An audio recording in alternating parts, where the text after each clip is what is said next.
Okay, we are live. So find the little box that's gay and crush it. Just I loved everybody agency. I am two eggnogs deep and feeling this Christmas spirit.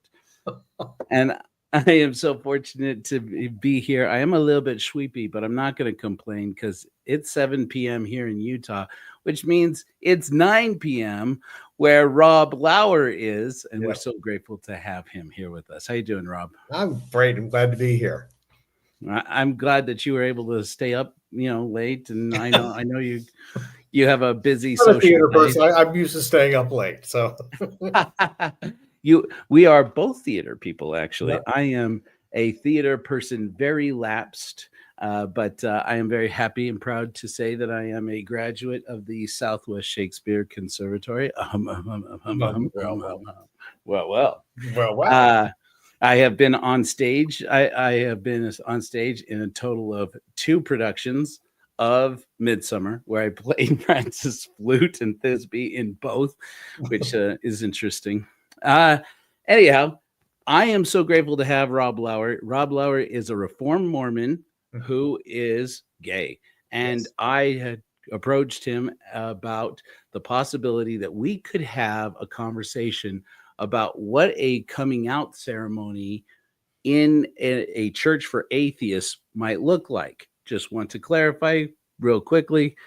As a Reformed Mormon, Rob Lauer does not identify as an atheist. Is that right? That's right. But my, But my that makes understanding of God is not the typical theistic understanding. So I believe that nature and existence has primacy over God, basically. okay. So you Yeah. have like a naturalistic Yeah. perspective of theology, Yeah. basically. It's pretty much the radical Mormon idea that Joseph Smith taught that God was once human, and there are many gods, and God couldn't create matter, and God couldn't even create the human mind. But You know, we're in some form has always existed in nature. Yeah. sure. It's interesting. They did so much. Joseph Smith's mother, Lucy Mack Smith. I've talked about this on other programs, and his wife, Emma Smith. They really did. I feel terrible disservice to him after he was gone. Uh, Basically shaming him for being an ignoramus and a dummy, when the reality is Joseph Smith was fairly educated, especially when it came to matters of For his theology. day, he was as educated as most people were in his day. I mean, Yeah. he was, yeah. And when he was a teenager, he joined the Palmyra Debating Society, which was really a sort of a social club for young men who wanted to learn, wanted to learn how to Yeah. express themselves, wanted to discuss philosophy, politics, current events. And that was a way to really promote yourself socially and get ahead in life in the early 1800s in America. Most, even rural communities, tried to have a debating club for young men. And he was very good, according to the other people he was in the club with. And they were the same kids that actually went on to, one of them published the Book of Mormon. And, we think of Grandin, the publisher, as being an old man, but he was actually younger than Joseph Smith. And the editors and writers on the local papers who first wrote about the Book of Mormon, the Palmyra papers, were all kids that Joseph Smith grew up with in the debating club, or as a teenager was in the debating club with. Dude, Rob, you are blowing my mind here. I didn't know that. I Yeah. thought for sure E.B. Grandin was older than Joseph No, Smith. but he's in all those LDS Church movies. They always make Joseph look like he's 30 to 40 when he was, in his early 20s. And yeah, Grandin was actually, I think, a year younger than Joseph Smith, and was just You an know, upcoming publisher and Palmyra that was started out as a boom town, then quickly stopped booming once the Erie Canal was built. So my it's funny you should mention this because this is bringing back to me all this theater and film school stuff that I did back in the day when I was studying film.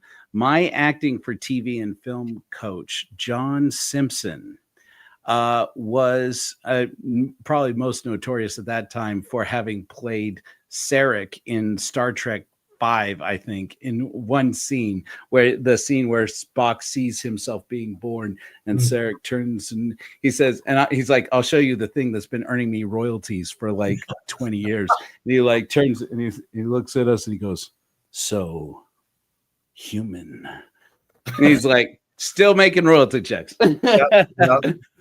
That's a but weird it thing was about acting. You can make more it's money weird, off of tiny little things than anything right? substantial. These, acting, I've told people, I've been doing a lot of content lately about that hasn't been released yet about labor activism.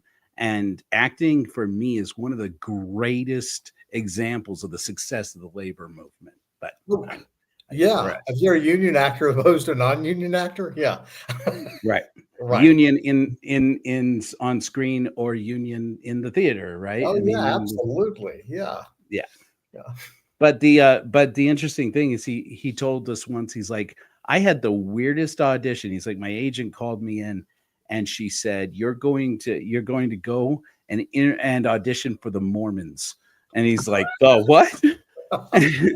He's like, and I had to go in and do this weird scene with this director where he's like, okay, what's happened here is there's a sacred document of 114 pages that your friend Martin has lost, and you're like devastated Oh and no. angry.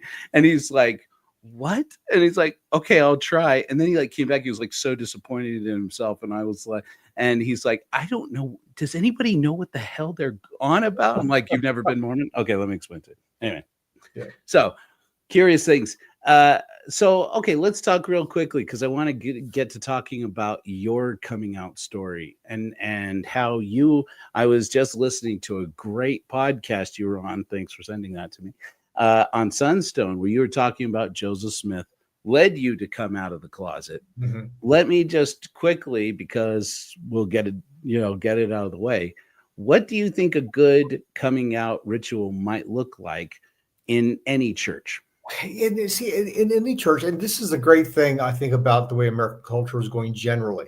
Unless you were growing up in a fundamentalist or a very conservative uh, religious community, which and those communities are shrinking, most people just accept the fact that people are born gay, and most people I know who are in their mid 30s and younger who are gay, really, a lot of them were never in the closet just because 20 years ago when they were 13, 14, they, hey, mom, dad, I'm gay, and their parents accepted it. Um, but I think if you had a tradition, I'm a Reformed Mormon, and we basically, the premise is that everyone, regardless of sex, orientation, race, whatever, we're all eternal beings in the divine image. And, but I think some sort of commitment ceremony the parents would have to a child when it's born, basically committing to love it regardless, accepted with all of its unique qualities, the things that make it different, and celebrate those differences and love the child unconditionally. That would be a start in a community, a church, as it were, be Mhm. an atheistic church. And then it's just all along the way, just the community being behind that child as he or she grows up, and just knowing that we value and love you despite everything. For someone, I was 43 when I finally came to terms with things, and I don't know at that point in my life if a coming out ceremony or ordinance or something like that would have added or detracted anything from the experience. Once I came to terms with being gay and accepted it, and I was 43. I was like, just get on with living now, and it was just like a burden had been lifted. And so I don't know how I could get that into a ritual necessarily. Hmm. But I don't. What are you thinking as far as? Okay, Well, tell I me was about thinking. your church. What your So what you, this is our thank you, thank you. We founded the Church of Korihor earlier this week. I know you're gonna love that. People who don't know, who've never been Mormon, don't know who Korihor is, and so think that sounds, frankly, blatantly sexual. And fair play, and I think Joseph Smith meant it to be. I mean, I love there's a line in the Book of Mormon that says that Korihor in Alma 30 that says that Korihor did cause many women, yea, and also the men to commit many whoredoms And I said before, I'm like, man, don't threaten me with a good time. I mean, this sounds great. I'm glad that he caused men to. I mean, the idea of an all lesbian brothel. I mean, sounds hot, but I mean, it's not going to be very profitable because eventually these girls are going to be like, "Girl, let me make an honest woman of you. We'll go buy a Subaru and raise pit bulls in the mountains." Come on, like, you know. So I mean, I joked that I'm like, well, definitely we'll have to build like a closet, and then the initiate will be inside there with a hatchet, and then we'll have it carried like the Ark of the Covenant by some Chippendale dancers, and everybody sings "It's Raining Men." But I'm joking about that. So in spite of what most gay men who meet me may believe, I am not myself gay, and so that's why I have said I can't write this ritual because I am, I don't know enough about what it is. And so Yeah. that's why this conversation is really good for me. Cause like what I'm hearing from you is coming out is not a rite of passage, that it's not a normal, natural part of a gay person's life. Because it's not a It's natural part of a heterosexual person's life. You're heterosexual, and if everyone just accepts that. And so, why do you need to make a big deal about it? And I right. think, thankfully, in America at least, and in Europe, we were to the point now where the majority of Americans just accept the fact that people are gay. Again, Right. it's only, I think, very conservative or fundamentalist, literalistic religious types who have an issue with it. Yeah. You know, So it sounds to me like it's something that's reparative. If there is a coming out of any kind, whether it's yeah. ritualistic or otherwise, it's to repair the damage done by a repressive culture, and Yeah. it's just for that instance. And I think maybe just leaving that culture could be ritual enough. Saying goodbye. Of course, now if you're you still have your family. If your family was part of that religion, that faith, and that culture, how do you? That is the thing. I would taught theater in Western Wyoming College between 2006 and 2008 as a guest artist faculty member, and the vast majority of the students were LDS and theater students, and the vast majority of the male theater students who were LDS were also gay and in the closet. And I was out, and so many of them talked to me or talked around the issue with me. Some of them were very forthright about it. But what struck me, I said this to one of the kids about a few months into teaching there. I said, I think what you all are scared of, you're not scared of God, you're not scared of the church, you're scared of your parents rejecting you. And you've conflated your parents with God and the church and all of this, but your real worry is that your parents are going to reject you if you come out as gay. Mm. And at that point, I really do believe in the generations being reconciled. But if a child comes out and the parent rejects them, there's nothing the child can do about that other than try to make amends or be open to the parent at some point coming to them and finally accepting them. But Mm. to me, it's God. If you're a guy, if you claim to be a godly person and you're a parent, and your child comes out to you as gay, well, then you need to accept them. You don't turn them out of the house or sever the relationship. To me, you have an obligation to Mm. they didn't ask to be born, contrary to what Saturday's Warrior, the play teaches. You decided to bring this person into the world, and you have an obligation to them to accept them and love them regardless. Mm-hmm. But like you say, you can't really make them do it, right? It's No. gotta be born. It's gotta come from within. Yeah, You know, each relationship is different, so it's such an individualized thing that I don't know that I can't think of a ritual or something like that that would actually fit everyone. yeah, And I mean, and maybe there isn't one that's needed, because like I'm talking to you about this, and it's making me think about something else that I came up with just recently and published on the website at corahor.org. Go check it out, folks. If it's spelled exactly like it sounds like it should be spelled, that if you were spelling it the stupidest way you can imagine, Corahor, it's spelled just like that. Corahor.org. I came up with this ceremony, this idea of something I call the chosen family banquet, mhm. where you get I mean, for me, I find ex-Mormons, at least, atheists, a lot of atheists, ex-fundamentalists, ex-evangelicals, and especially a lot of trans and gay people, we all are having a shockingly similar experience of learning to accept that your family you were born into does not have to be your family. You know, you choose who your family is, and Yeah.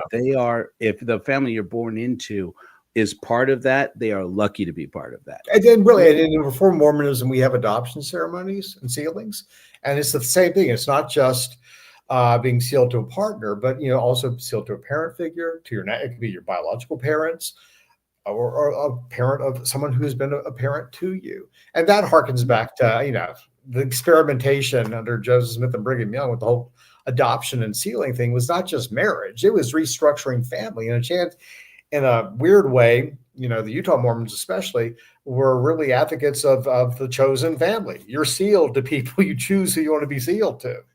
And, Right. so there's some wisdom, there's a lot of wisdom in that. The people, your community, I mean, as a gay man, I know that there's a thing called the gay community, but my community are my family, my friends, the people in my immediate life. And those include gay people, a lot of gay friends, and we love each other like family, but it's also non-gays and also a biological family as well. So my community are the people in my life. And I realize the society sees me as being part of a white community, white male or gay. I accept all of that. But my community are the people in my life. And I think that the people in your life, your immediate life, are the ones that, you bond with and you form a family-like relationship with. Mm-hmm. So Now, these adoptions, just curious, you mentioned this. I mean, we were talking about this a little bit earlier, that, if you were to come out in Joseph Smith's Mormon church, it would be a totally different experience than the one that we live in today, right?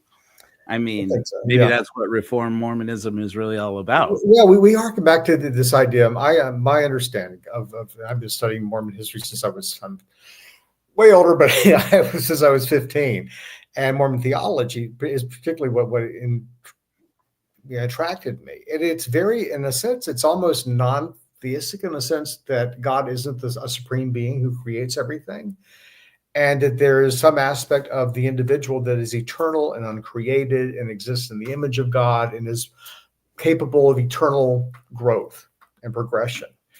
And that is, I mean, God is even described in the seventh lecture on faith as a prototype of a saved being, as is Christ is your prototype.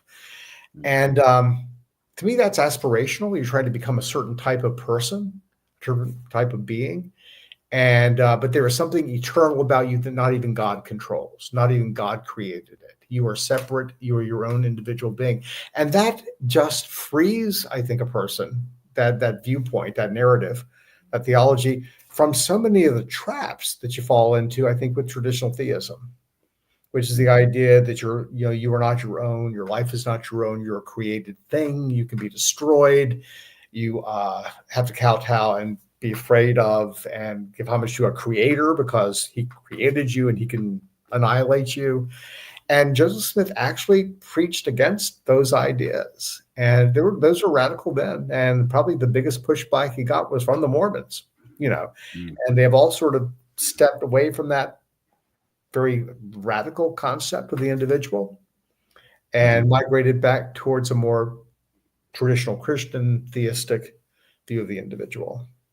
Yeah, I talked about in my first book that all 30 people who have read it, thank you again.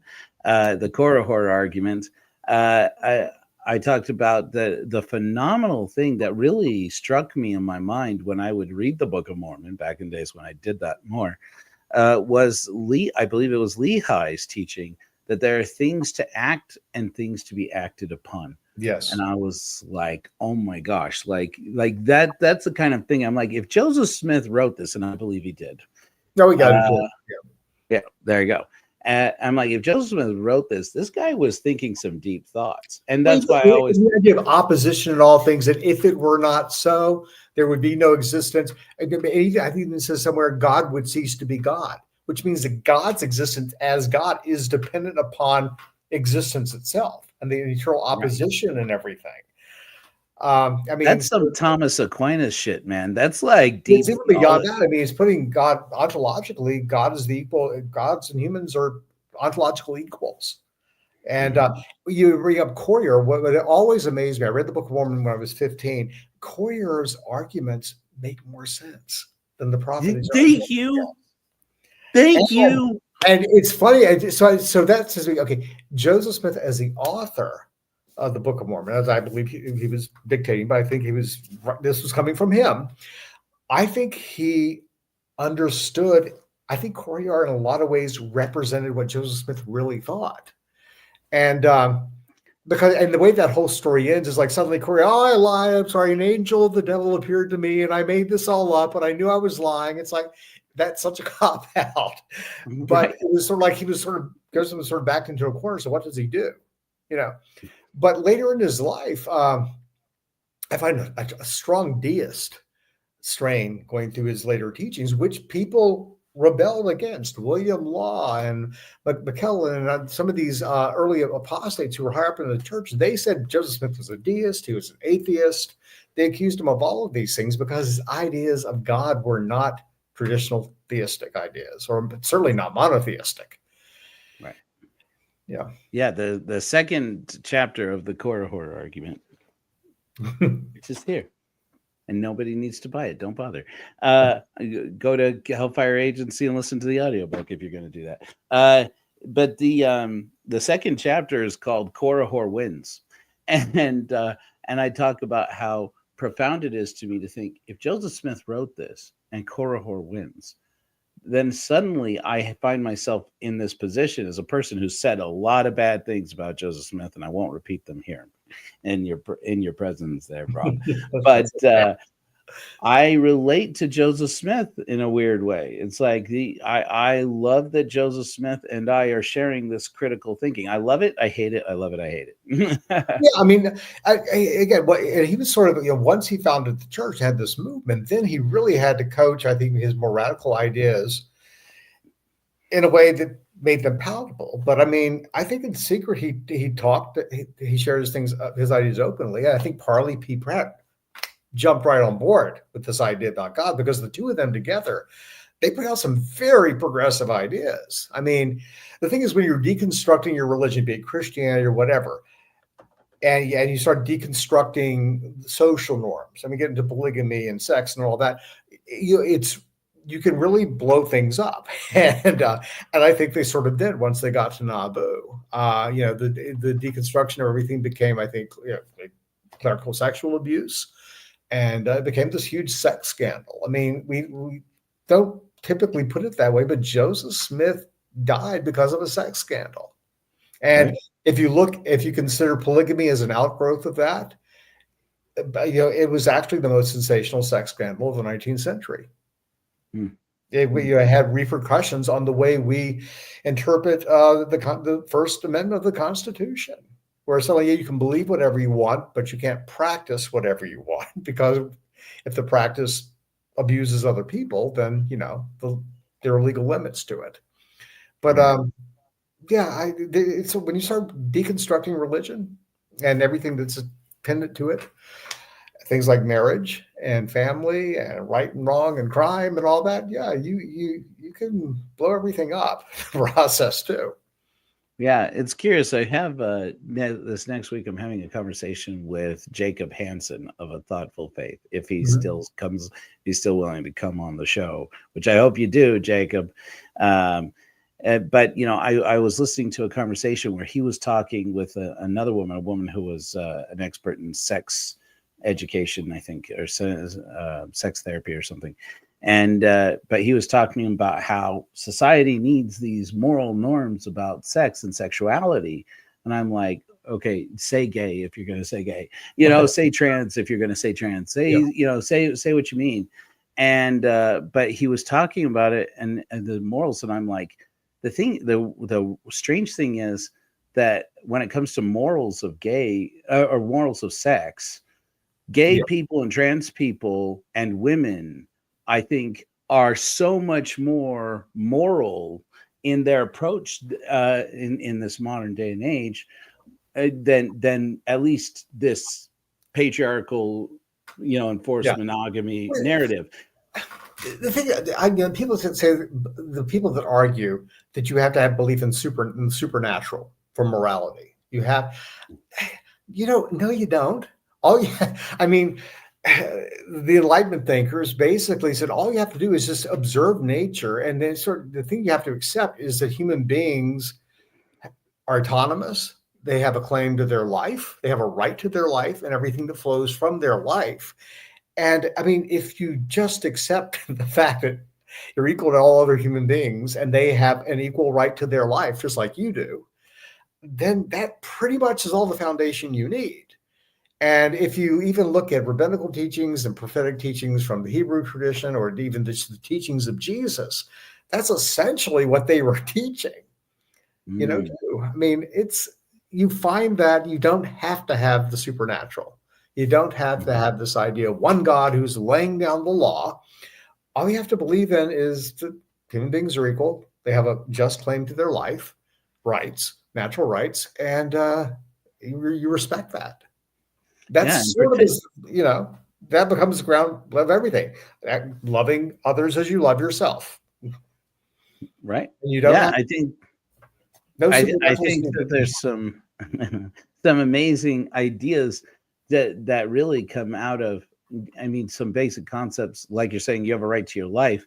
I often say if you believe in free will, or at least have a compatibilist idea of free Yeah, will like I do, then you have to believe that in the right to self-determination. yeah. And in that regard, I can get more morality out of Star Trek than most religion. Well, yeah, true, Roddenberry do. and I. This is why Star Trek, Star Wars, superhero movies, the Marvel universe, the DC universe.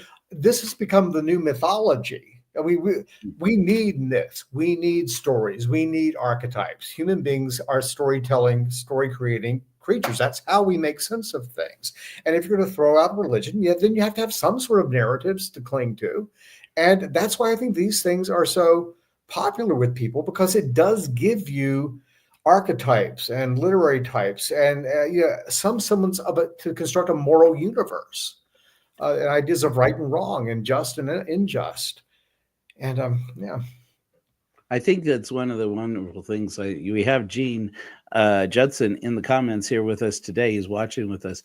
I was recently watching an amazing interview you did with him, and you were talking about theater. That religion is theater, mhm. and that's why it's so impactful. And I was like, oh my gosh, somebody else actually said it. Yeah, It's a beautiful thing. It's like, what is a choir? It's a chorus. What what is a sermon? It's a soliloquy. What yeah. it's And this is theater. if you go into a church that was built, say, prior to like 1950 in America, you don't need a darn microphone, because it was built acoustically the same as you would build a theater. You can stand on the pulpit without a mic, and your voice hits every seat in the house, as Right. opposed to buildings now. Even theaters now are built for electronic sound. So you cram 4,000 people in the theater, and they can barely see the stage, and they have to have a sound system Yeah. for the actors. But I mean, yeah, I mean, Including churches are theaters, synagogues are too, mosques are. I mean, even the Kirtland Temple, I mean, is a good example. oh I had yeah, written to a Mormon historian back when I was writing a novel. This is another one of my projects I abandoned back in the day. So I was writing a novel about Kirtland, the Kirtland era. And I was like, I know that they have a donated organ there now at the temple, but what did they have before then? Like, was it one of the wind up ones? Was it one of the pump ones? And this historian said, oh, gosh, I don't know. And forwarded me to somebody else who said, does this Joe Rollins person really not know that Mormons didn't sing with the accompaniment of instruments back then? And yeah, I was like, what? yeah. Well, it's sort Really? of like Church of Christ, the Campbellites. They even still have what they call non-accompaniment. Not they sing, but they do not have pianos. Yeah, so they would Huh. just sing a cappella. Yeah, A cappella. I was Yeah, like, well, the great. hymn book didn't even have notes in it. It had Roman numerals, and that gave you an idea of the time signature that we needed. And any melody that had that time signature basically could work with those lyrics. And Mm, and people at the time just sort of knew what that meant. And I think we still have in the LDS Church at least the person leading the singing, right. congregational Of singing. course. Most churches don't have that, and I think that probably is a holdover for when Mormons were meeting in barns and in groves, or in the Kirtland Temple and singing without pianos or organs or instrumentation of any sort. Mhm. Yeah, Right. And then you had and then somebody was sent me like, you should really look at the layout of the Kirtland Temple yeah, again. Went to look at it, and there were chorus sections in the corners of yeah, the room. And it was like surround sound. You would put the chorus in the corners yeah, and they would sing to elevate the whole room yeah. from, at the same time. It's like, oh my gosh, it was a whole different experience, Mormonism. And at least I think I've been there just once. That was for a Sunstone Kirtland conference back in February of 2020, March of 2020. In fact, it was the weekend before the world shut down from COVID. But even the pews were meant because they had pulpits on each end of the chapel, and the pulpits. I mean, the pews could actually, you could move the seats, so you could face this way, move the seat back, and then face that way. It was really ingenious, but again, it was like a theater. It was a performance space. Right. Like reverse theater in the round. Yeah. You all stay there, just turn around. Yeah, no, that's great. Okay, so now something that's interesting. So back in the 70s, this occurred to me because you wrote, I mean, you were a convert to the church, Mhm. kicked out twice. Well, kicked out Well, once. I've left twice. The first time You left. you couldn't resign, you had to have an excommunication trial, which was very interesting. Did you go to your trial? Did you go to Oh, your court of law? absolutely. Why would I not? I mean, Why would you see? why That's would I me miss too. that? Good grief. Talk about theater, man. That was theater. Bad theater. I mean, it was not very effective theater. That's what stunned me. It's like, wow, some people, this really messes them up. And this is just silly, Yeah, you know? yeah, yeah. It's like the worst parts of 12 Angry Men, basically. Yeah, if only it were that compelling. But it's not. I mean, you're basically there with a bunch of people. Nobody knows what your case is, except maybe the state president. And they, it's just silly. It's Mine was very To Kill a Mockingbird, but that was because I recorded it and gave a great big speech. But and then got to have a little conversation with my dad and my bishop mhm. out in the foyer, in which I said at least I didn't mention the penalties from the endowment, and Yeah. my bishop looked at me and said, "The what?" And I'm like, "Oh, I've said too much. I've Yeah. said too much." And he's like, "You people make things up." And I'm like, and I Mhm. like turned to my father, who was endowed in the 60s or in the 70s, and I was Well, I like, mean, they didn't take the penalties out until 1991. So, I mean, "Exactly." yeah, Yeah, I'm I like, and say that that gives a hint how old I am. They only took them out in 91. That was, what, 34 years ago, 33 years ago. it But was back then. But I mean, that's interesting because you were a convert, mhm. and then and you converted. You actually wrote to the church that you wanted to join after learning about Mormonism at the library. I mean, Yeah, somewhat unconventional, but Mormonism was quite different, I think, in the 70s. But what was interesting about your story is that you learned some of the real history I of figured it Joseph Smith out. and Mormon. First thing I ever read was No Man Knows My History. Yeah. The second book I was reading in conjunction with that was a book called Latter-day Saints in the Modern Day World. And it was written by a Catholic theologian. And it wasn't anti-Mormon. It was just an exploration of Mormon theology and culture. But there was a whole chapter with the endowment circa 1965 when the book was published. And it tied it with masonry and all of that. And I had my grandfather, my maternal grandfather was a Mason. I'm from Virginia, and in on the East Coast, especially in the South, the Masons were a big thing until probably the 80s. People, most respectable men in the community, businessmen, leaders in church, belonged to the Masons. So that was Mhm. common thing. And I was sort of aware of that. None of that threw me. None of that. Okay. They drew a lot of their ceremony from Masonry. Big deal. Mm. Okay. Cool. But I went to it with a more naturalistic approach to things. I knew that religions don't just fall from heaven or dug up out of the ground, that they evolve. You know, people live in a culture that has particular religious ideas, certain mores. They begin questioning it and reforming it and revising it, and that's how religions, and new religious things evolve. And it's up to the individual to decide whether God's behind that or some divine spirit is behind that. But I mean, that is the process. And Mhm. so I accepted a more naturalistic explanation for the emergence of Mormonism. And because I found Joseph Smith's definition of the divine as being so naturalistic, the gods and humans were basically the same types of beings. It all worked out. I thought, this is great theology. This makes perfect sense. This is so rational. And I naively thought that I knew the Mormons were conservative as far as their views on marriage and things like that. But I naively thought that it would be a very liberating theology in context of a church, only to find out that once I joined the church, the emphasis was on obedience to the church leaders. What And year did you join? I joined What in year did? July of 1977. I was 18 and a half. You can do the math and figure out how old I am now. Oh But wow, no, I don't think I will. No, that's fine. A there's a lady lot never. of the numbers get way high.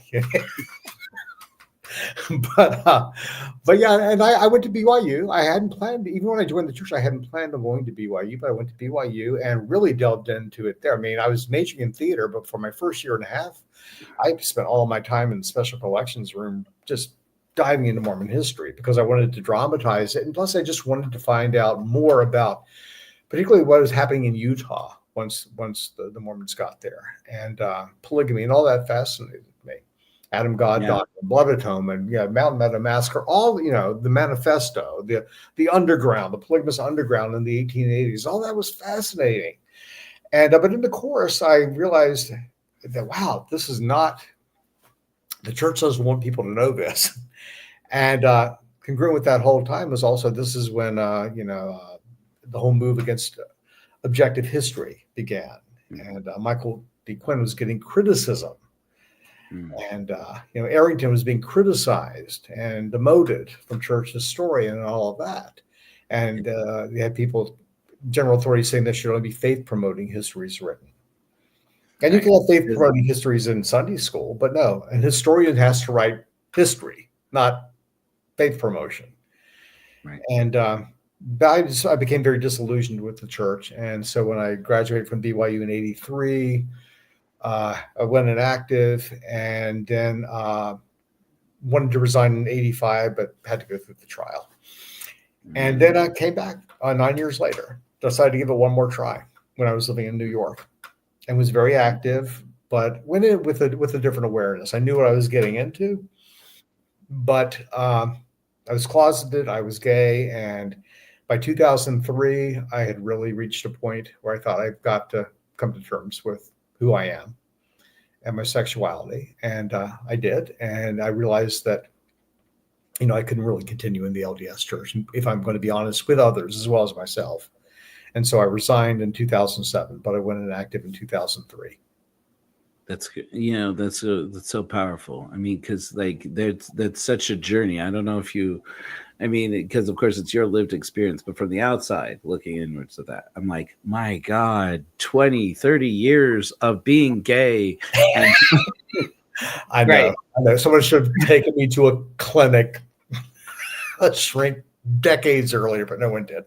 And I didn't take myself. So If the church cared about your well-being, they would have done it. But but it's interesting though. So in the 70s, you go to BYU, and after converting, and immediately, I talk. I'll preface this by saying this way: I talk a little bit in my true crime series, and I know the last name you thought you were going to hear in this conversation is Ted Bundy, but I covered Ted Bundy extensively in his time in Utah. Yep. And one of the stories we talk about is Rhonda Stapley, who's one of Ted Bundy's victims, who ran away, and that she kept silent for 40 years about having been attacked by him because as she explained it, in the church at that time, this is 1974, Mhm. if you had not lost your life in the process of getting away from your attacker, you were responsible. You Yeah, were, I mean, they were saying that at BYU. My first semester at BYU was the same semester that Sonia Johnson. She was a feminist in Virginia, where I came from, and she basically exposed that the church was the reason why the RA did not pass in Virginia was because of church involvement, which was totally true. I was young adult rep, meaning I ran the young adult program in my ward, and we were called by the bishop to I was called to take all the young adults to political meetings and then to go up and protest the RA in Richmond. And wow. so I knew we did this. And when I got to Utah, suddenly it's like, oh, no, they're not doing that. She's lying. The church doesn't get involved in politics. And I thought, yeah, they do. Wait, no.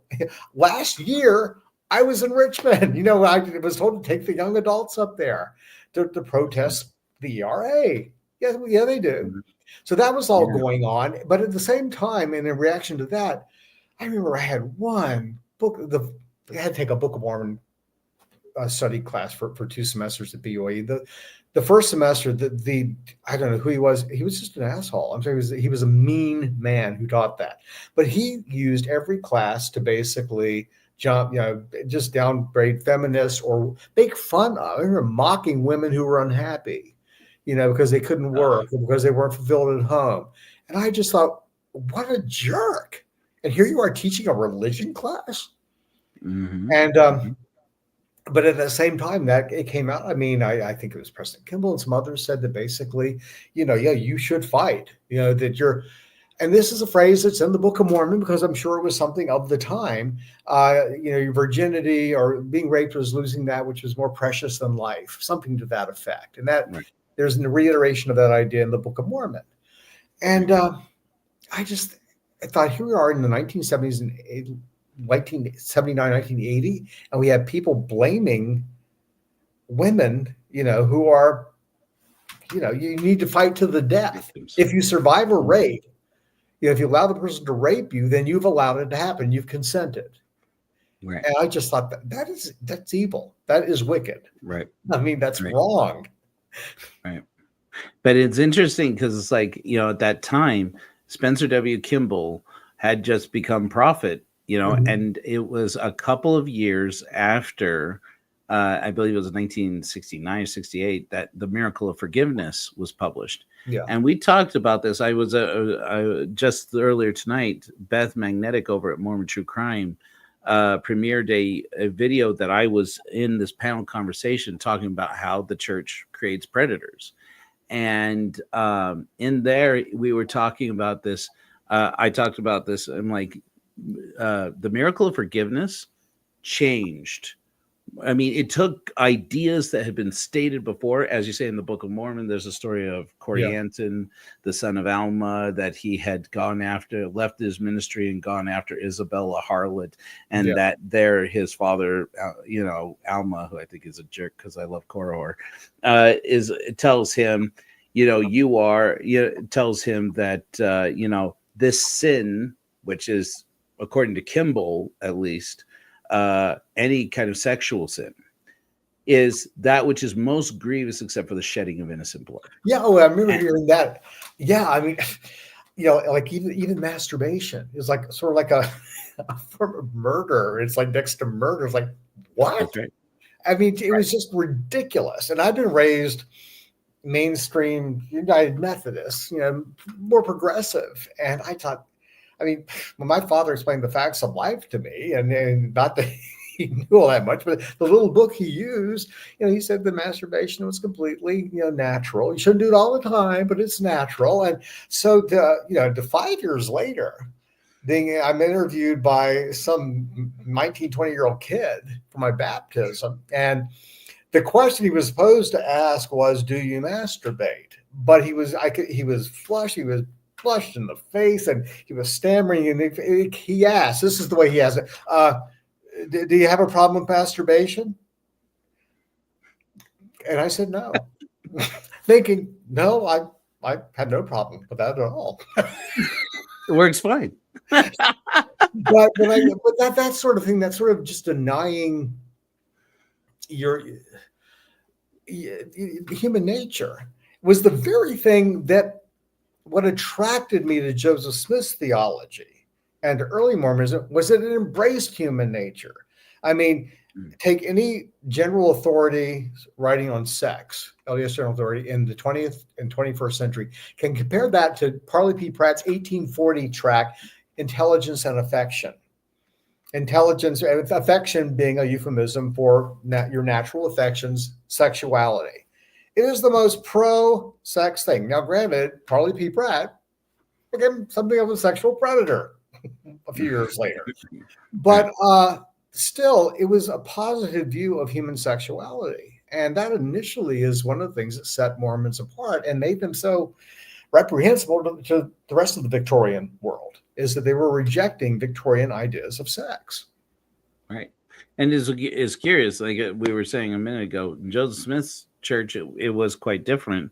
Joseph Smith had a journal keeper, Willard Richards, who recorded a statement that he had made that later comes up, emerges in Wilford Woodruff's journal, Mm-hmm. uh, that about how there comes a time when two men, fall asleep in each other's Those arms. arms, yep, yep. Michael And Craig it wrote about that. Yeah. was But like, this my idea, this goodness. idea of human affection, it transcends gender. It transcends sex. Actually, you can have loveless sex, good or bad. But I mean, human affection, human love is something much bigger than that. And it encompasses all sorts of sexuality and all sorts of genders and couplings and things. But Mhm. I don't know. It's like a fish beating itself up because it can't fly like a bird, or a bird beating itself up because it can't live underwater. We human beings, we have a nature, and I think beware of any religion. This is Parley P. Pratt I'm quoting, that basically compels you to deny your nature. Mhm. Mhm. And That's why I agree with it, that. it it's curious because like this shift that happens in the really in the 70s, I think. I mean, it's happening before, but I really feel like Kimball was a big part of it.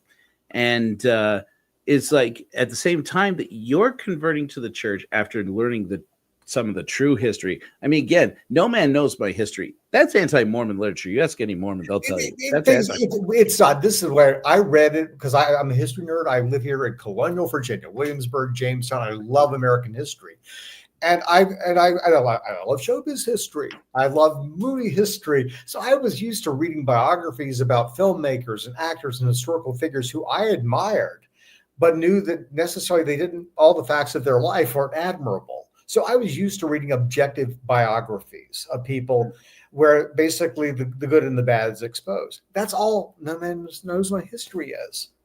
Right. It's a not it's a it is not a religious tract. It's a historical biography, and it's very much a product of its time. Is trying to be objective and naturalistic, and so I didn't take that as anti-Mormon. I just took it, okay, this is a a historian writing about a religious figure. It's not a Sunday school teacher or a church authority writing about that same religious figure. Mhm. So I took it for face value for what it was. And it's interesting because you would like, you go to BYU and then you write a play.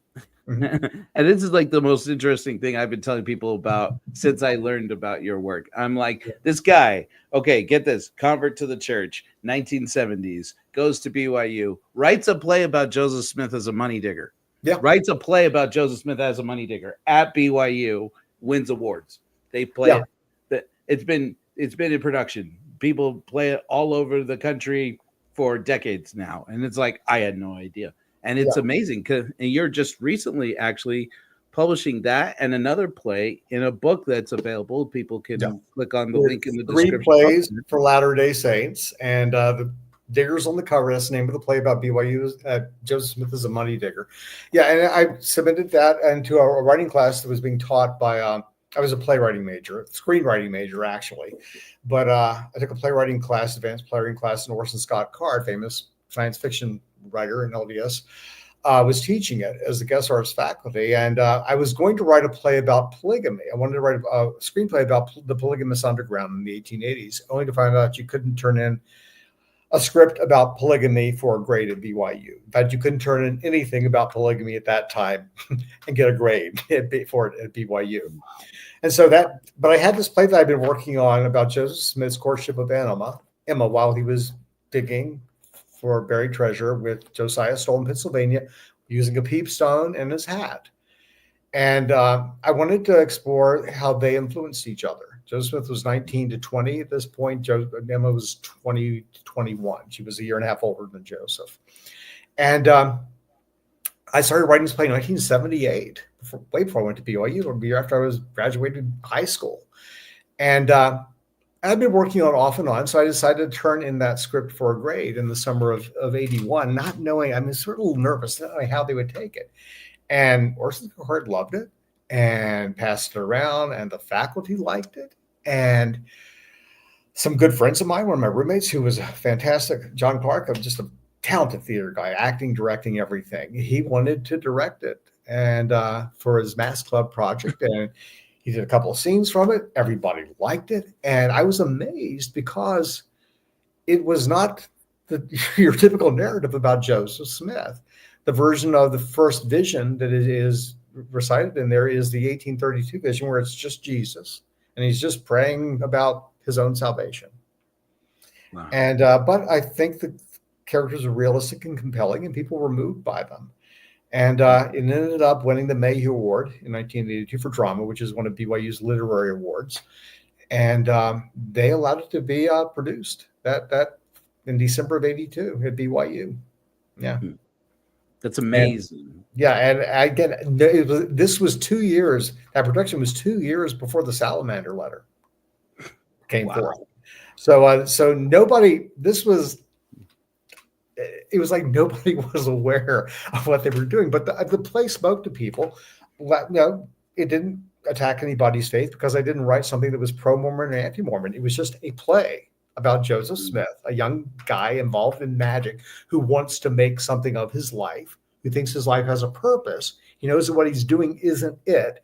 He meets this older, more educated, well-to-do young woman, falls in love with her. She is intrigued and falls in love with him, and they influence each other.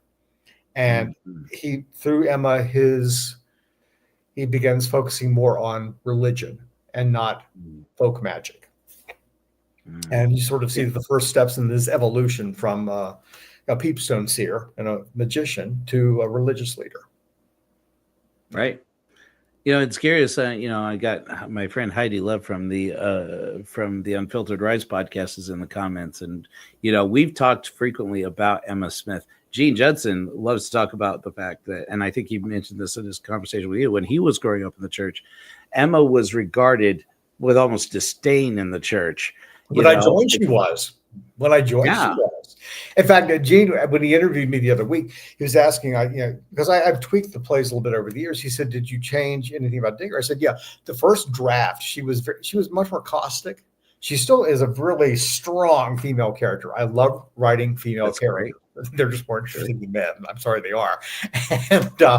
And it really is her play. But I basically I didn't soften her so much. I just sort of, she's not quite as strident. But that original strident Emma, I think, was very much because of the way LDS culture thought of her at the time.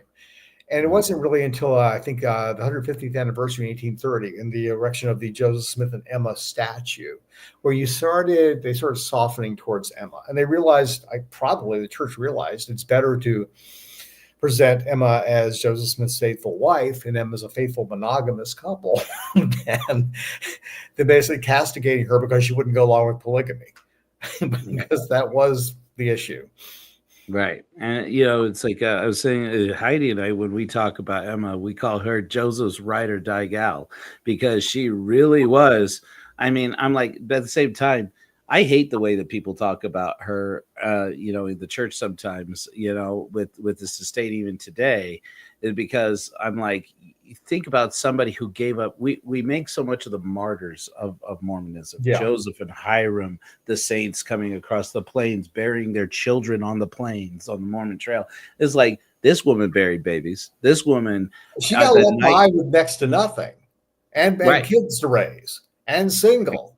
And Mhm. basically, I mean, she was the elect lady. I mean, she was, even in the Anointed Quorum, she was co-president of the Anointed Quorum. Actually, she probably had more keys than Brigham Young had. I mean, she was the co-president with Joseph Smith of the Quorum of the Anointed, and that was the organization through which Brigham Young and the apostles that followed him claimed to get their authority. Well, Emma was the Right. co-president of that over them. Hmm. That's interesting. I Yeah, didn't know that.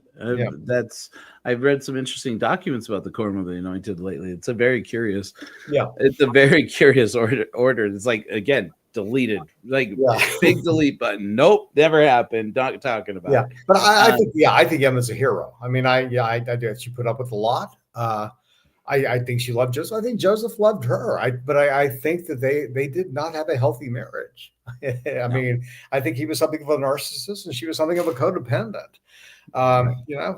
And but everybody that knew her, even the polygamous wives of Brigham Young, who basically had to just, you know, said most of them that they understood where she was coming from. They felt Right. sorry for her, that people shouldn't be too harsh in their judgment. This is the women defending polygamy, or basically Right. defending Emma, saying basically a bunch of patriarchal men, you don't understand what it's like to be a woman in this day and age, and we empathize with her. In contrast to Brigham Young, who hated Emma. I mean, said the Oh, most and she vile hated things. him, and yeah, and yeah, and And that was and I mean part of that is a contest, right? Because Emma's got the supposed heir of the Joseph mhm. Smith throne there in her household, Joseph Smith III, and she's got her own church. She's got a rival Mormon church Yeah, that, with that all of the doesn't Smith practice. family. I mean, people don't, because there's a Joseph Fielding Smith and a Joseph F. Smith. You have this idea. Oh, so a lot of the Smiths, most of the Smiths followed Brigham Young except for Emma. No, no. Mary Fielding Smith, Hiram Smith's widow, went there with her children by him, her stepson from his first marriage, and a couple of Smith's cousins. Mhm. The immediate family, all the immediate Smith family stayed behind. None of them followed Brigham Young. And all of them went into the reorganized church. And one of the most amazing things for me, one of Brigham Young's ways of slandering Emma Smith is one of the things that made me most admire her. And the reason why I launched on Hellfire Agency's website, I have a line of coffees available that we call Emma's Brew, based upon the story that Emma Smith tried to poison her Mormon Joe's Morning Joe. And according to Brigham Young, he flew to the door. He because he was a prophet, a true prophet, he flew to the door of the house and threw it off. Probably not Yeah, but true. Brigham Young blamed the Relief Society for the martyrdom. I mean, it's like if the women in the church had shut up about polygamy, Joseph Smith wouldn't be dead. It's like, really? I mean, I don't know. But I mean, the truth is that Emma Smith was a woman with fire, and I got mad respect for that. I think she's Yeah. got.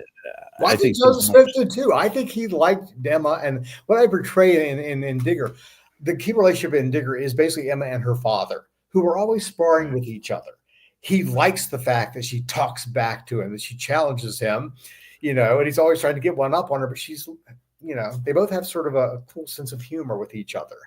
But they know how they're always trying to top one another. And so when he sees her go off with Joseph, he really feels that she is settling for so much less than she deserves. Right. And yeah, but And so out of that they have that confrontation, Isaac Hale and Joseph Smith, in which Joseph admits that he never saw anything in that peep stone, supposedly, right? And it's like, and however that went, and weeps. They are both crying at that point. They go back, and I sort of take elements of that into the final scene of Digger, where it's the confrontation between Joseph and Isaac. And but yeah, I mean, when they were reconciled, or when they came back together briefly after So after they were married, and they went back to get Emma's property, and then basically they both had this come to Jesus meeting, Isaac and Joseph, in which they're both crying. Yeah. And Isaac allows them to come back and live on the property in a spare home on the property and farm there. Well, And of course, he comes back there and starts dictating the Book of Mormon. right. But yeah, it's these people are real people, and they're intriguing, and they're human, and they are so much bigger and better than the sort of stainless prophets or just evil apostates that you have in so many depictions of Mormon history. And that's what I really try to show in my plays is human beings who are Mormons, you know. And it feels like, as a former Mormon myself and looking at Mormon culture living in Utah, there's a hunger for that. There's a Yes. hunger to humanize Joseph Smith and say, I want to know this man himself. Yeah, and no man knows my history was such a perfect thing for him to say, because I'm sure after probably that point 15, 20 years of pretending, of having to pretend to be something in order to convince people of his ideas. I think he was a pious fraud, like Dan Vogel said. I also think he evolved into an authentic prophet, not supernatural, but he actually came up with a message and a viewpoint and a theology that he put out there that I think is compelling. And if one is perfectly legit, if one is looking for a theology, but I think he was probably felt so alienated from everyone because of sort of this ruse that he had to put on, and there were so few people that he could actually just open up to.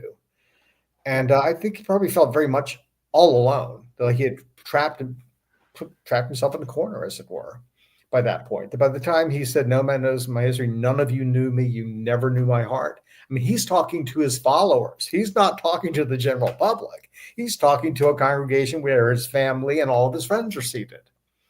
And he's Mm-hmm. telling them That's that. right. So, It's so interesting that the secret life. You want to talk about secret lives, Mormon wives? Oh, secret life of Joseph Smith. I mean, what a fascinating person, a disgusting person in many ways, but also, I've talked about Heidi Love and I were talking about once that like he was born that there was a story that he was born in the caul, meaning that he came out in the yeah, amniotic sac, which was considered at the time a sign that he was a divine being, that he was like had some kind of some connection. divine gift. Yeah, this was a special human being. Yeah, in Mhm. fact, yeah, sometimes the midwives would actually take the crawl and keep it for good Mhm. luck. And I think there was either a practice hundreds of years where midwives would sell crawls to sailors and people going to sea as good luck omens. My gosh. I know, I know. Where do you keep something like that? And why? If you have a box or a bag or something, Yeah, you want paper or plastic. But it was curious because it felt like, I look at Joseph Smith and when I try to be generous with him, and I try hard, I look at it and say, here's a boy who kind of didn't have a choice.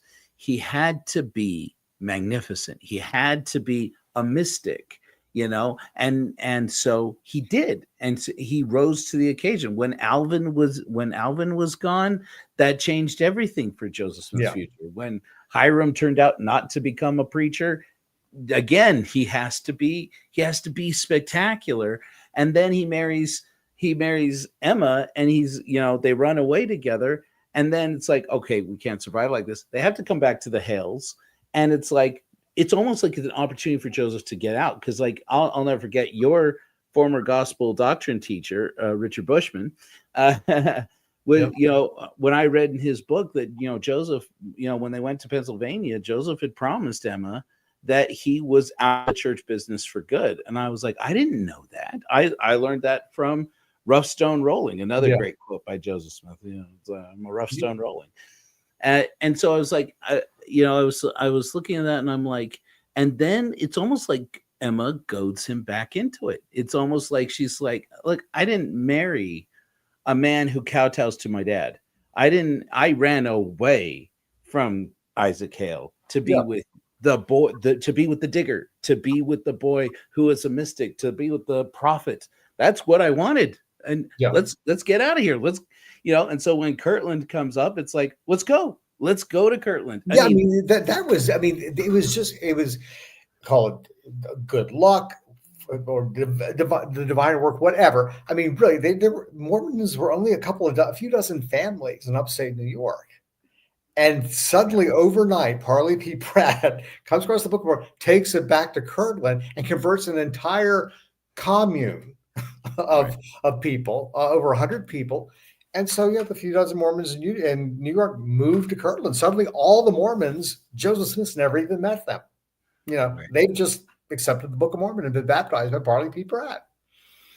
And And then you yeah, have these traditions of Mormonism, in the New York Mormons, the Colesville Saints and the Palmyra Saints are so very Presbyterian. They're so very, New England. and Uh, also very very folk magicy too. I mean, they multiple people had peep stones, and they were having, their revelations and visions and sharing them in church meetings and all too. I mean, Hiram right, Page and all those folks. And but then they joined with the Restorationists, right, in Kirtland, and that's actually when Mormonism starts talking about a restoration. And it wasn't a restoration of the church; it was a restoration of the divine gifts to the churches. And mhm, then you introduce for priesthood, and then mythology about how that came to be. And suddenly now you're talking about the restoration of the priesthood. And by the time Brigham Young comes along, it's the restoration of the one true church. right, And it right. becomes the restoration of an organization. Right. Yeah. It's remarkable to me how many, when I have conversations with Mormons who are like talking about the magnificence of the divine lineage of the priesthood authority, and I'm like, you are living in post Kirtland Mormonism. That's the only Yeah. reason you have this story, Yeah, because exactly. before this, that the idea that to hit some Mormon over the head with, do you realize that this story about Peter, James, and John, three resurrected beings, ordaining Joseph Smith to the Melchizedek priesthood, is a Kirtland era development? Yeah, mid Yeah, Kirtland era development. And right, even keys and things. I mean, just talk about priesthood keys. I do not think he was talking about what LDS now, when they talk about keys, where Brigham Young was sort of talking about with keys.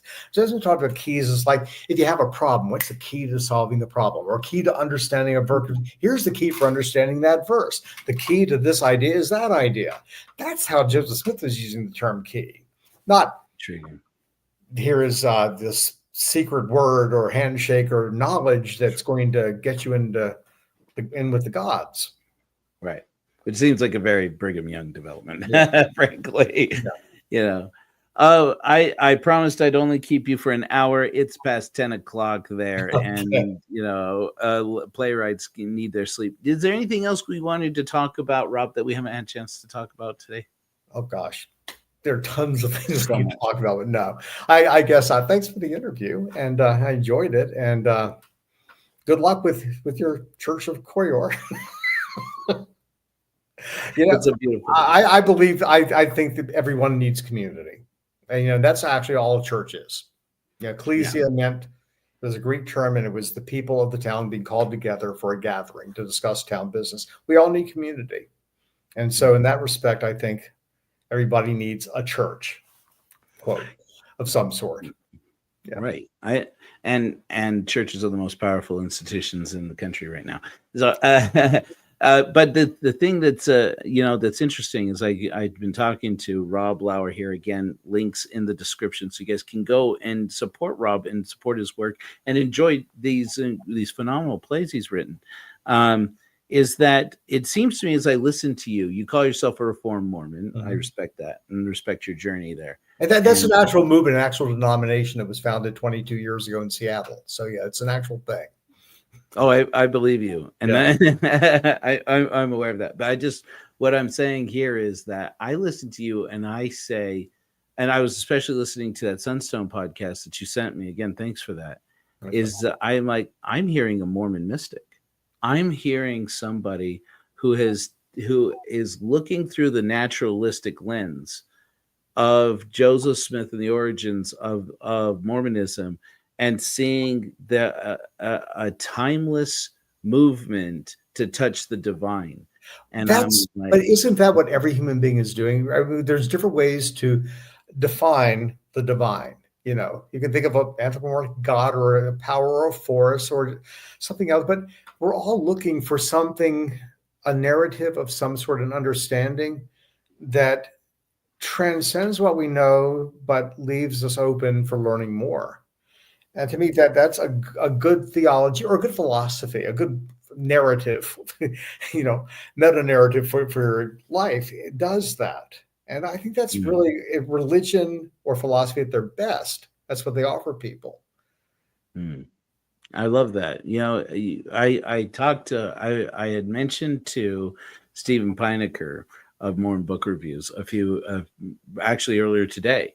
Well, I mean, we'd have a couple conversations, and I'm like, and I said, I'm so glad. I'm like, I just want to let you know I'm having Rob Lauer on the program. We're talking Y'all about. did a fabulous interview a few weeks ago. I saw it. I didn't see the Friday, but I watched it the next day, Saturday morning. And I came home and basically dashed off an email to Steve. And I hadn't emailed him in a good year, probably or more. And we emailed back and forth and then had a phone conversation a few nights later. But what a great interview, because I think you were talking about the necessity of having a church, community, a group, of a family, whatever you want to call it, having a community that you can be a part of. And what you atheists, once or people once they leave with church, what they miss about it. It was a great interview. Right. And it was a hard thing to do for me because I spent so much of my I've now been an atheist longer than I was a Mormon. Mhm. And even then much longer, considering I was born an atheist. Everyone is. Uh, but but it's like I look, I'm like, all this time I've been saying, who needs church? Maybe you need church. I don't need church. I'm greatest thing about it, I get my Sundays off. I get 10% raise on my income. I love not having church. But the truth is, as I said in that interview, I feel like we're in a moral crisis right now in Western civilization as a whole, Yeah. in America particularly. We don't And trust institutions of any sort. And thing correct. is, we're human beings are communal creatures. We need community. And whether a church, if you want to call it that, is going somewhere on a Sunday morning or just sitting down once a week with friends and family and just over dinner. I mean, that's all the Jewish Sabbath really is. It's not going to synagogue or temple on Saturday morning. It's Friday night Sabbath meals, Shabbat meal, and sitting around and just being with people that mean something to you and who you can talk about anything with. Doing that over a meal. I mean, before Mormons, we do that, and we have the sacrament at the beginning of the meal. But the thing is getting together with people and having people in your life and connecting with other people and being aware of what's going on around you in your community. Mm. And we don't have that anymore because we distrust organizations. We want to be individuals, which I'm all for. But, we need people. We need each other. That's a beautiful comparison. I sometimes refer to Stephen Pinecker as a mensch, and I say, and I have Jewish ancestry, so I can say that. And but he really is. And I was curious. That's a very curious thing because I've been doing a lot of research lately into atheism in Israel, like in Mhm. the state of Israel, and it's phenomenal to me to consider this. But when people talk to, there's a whole channel of just asking people who are irreligious in Israel, why do you stay in Israel? And they're like, I was born here, I was raised here. And they're like, but did you go, can't you go anywhere else? Oh yeah, I lived in America for a while and then I came back. It's like, why are you here? And they're like, Jewishness for me is not religion. Yeah. Jewishness is ethnicity, it is family, it is culture. And that's what, and I'm like, and I'm listening, I'm like, that's what it is. I mean, Is an Judaism is an ethno religion. Samaritanism is also an ethno religion. Pennsylvania Dutch, which are Mennonites and Amish, different denominations, are considered sort of an ethno religion. And Mormonism, a lot of sociologists define Mormonism as an ethno religion because Mormons, especially in the Western states, were isolated for a number of decades. They intermarried because of faith, and they created a different culture. So to me, Mormonism is a culture. It's not just the LDS Church. The LDS Church is just one aspect of being of one's Mormon identity. One, I write about this in my essay in my book is titled Mormon Drama, and I get into just what is a Mormon and what is Mormonism. It's a culture, and one can be an atheist and still be culturally Mormon. And I've said this before, but a lot of people leave the LDS Church because Mormon culture taught them to respect honesty and integrity. And then they find out that the leaders at the top of the organization aren't being honest or lack integrity, and they become disillusioned with the church and they leave the church. And they think, I'm no longer a Mormon, an ex-Mormon. But they're actually, their morals, their character is still very much a product of the Mormon culture, which, even though the organization of the church may not have been true to those ideals, they still carry those ideals within them. And to me, they're still Mormon, whether they believe in Joseph Smith or not, or the church or not. If you were raised in that culture, there's no way to get away from that, the good stuff as well as the bad stuff. And the thing is, once you can isolate the destructive things and the bad things, and you can weed those out, then you're just free to embrace the good stuff that your culture gave you as a Mormon. And you don't have to believe all the stuff or believe in the church or belong to the church anymore, but you can certainly embrace the good Mormon values that you were taught. And I think everybody that I know who is raised in the church, whether they're still active or not, they all have really sound values. They really do. And the ones who remained in the church, their struggle seems to be when the church itself as an organization, leaders don't live up to those values. How do they sort of balance that? But I agree. Yeah, like I said, it's a moral crisis. There's a lack of moral leadership, and it will drive people away. And I tell you, it's curious what you're saying there, because like the day that I was excommunicated and got this lovely letter I was showing you earlier, everyone in the agency has seen it. My mother came up to me. I love my mom. This is not going to paint her in her favorite light, but she's a good woman, and she said to me, when I think about what your ancestors, me, my father's ancestors, not hers, because her parents are converts, that your ancestors gave up and what they sacrificed so that you could know the gospel. It just breaks my heart that this is happening. And I turned to her. It was kind of sort of aggressive, but I turned to her because I heard real pain in her voice, real hurt. And I turned to her and I said, it's funny because to me, I feel like this is the best way for me to honor that sacrifice. And that's and the thing that is proof that you can have those two viewpoints and very heartfelt and honest with it, shows that what you're doing is more than just a denomination. It's more than just a church. You are dealing with a culture, with something much bigger than just a typical religion. And so, to me, that just makes my point even further, that you could both have that conversation and both be honest, both be heartfelt, and both be right in a sense. We are the new Mormon pioneers, you and I, Rob. Yeah. We're going to different places, but we're going on the same path, the same Mormon trail. Yeah. I love it. Yeah. Hey guys, I just want to again reiterate, make sure that you go and check out Rob's work. And I am personally looking forward to reading Digger. I just barely have found out about this and reading your other place. Yeah. And please make sure that we support our creators, because that's how we keep them around. I want to thank Rob Lauer for being here with us today. I know it's late where you are, but boy, I mean, this has been my favorite conversation so far, so I really do appreciate it. Thank you. I've really enjoyed it. Really, yeah. Let's do it again. I agree. Let's do it again. Okay. All right, friends at home. Until next time, fight like hellfire.